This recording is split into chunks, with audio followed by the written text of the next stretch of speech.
তিন ফরম্যাটে তিনটা দল প্রথমে গঠন করতে হবে বাংলাদেশ ক্রিকেট বোর্ডকে, প্রথমত। দ্বিতীয়ত, তিন দলের তিন ফরম্যাটের সবাইকে একসঙ্গে বোর্ডে বসাতে হবে, প্রেস মিটিংয়ের মাধ্যমে তাদেরকে শুধরাতে হবে, আর না হয় তারা কখনো শুধরাবে না।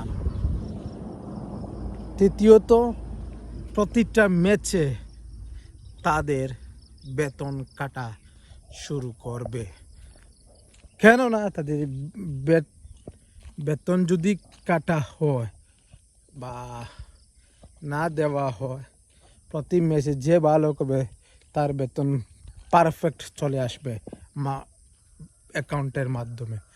যার পারফরমেন্স ময়দানে দুর্বল, খারাপ, ব্যাট বোলিং কিংবা ফিল্ডিংয়ে, তাদেরকে মাফ করা যাবে না। তাদের বেতন কাটা আবশ্যক আমি মনে করি, এবং বাংলার ক্রিকেট লাভাররা মনে করে। তিন ফরম্যাটে দল গঠন করা হোক প্রথমে। তো তিন ফরম্যাটের মধ্যে কোন ফরম্যাট থেকে, টেস্ট ফরম্যাট থেকে লোক নিয়ে আসতে হবে না টি-20-তে, আর টি-20 থেকে নিয়ে যেতে হবে না ওডিআই সিরিজে। এরকম তিনটা ফরম্যাট দল গঠন করা হোক, তাহলেই বাংলাদেশ ভবিষ্যতে বিশ্বকাপ, টি-20, ওয়ার্ল্ড কাপ, এশিয়া কাপ বাংলাদেশের গড়ে আসবে ইনশাআল্লাহ।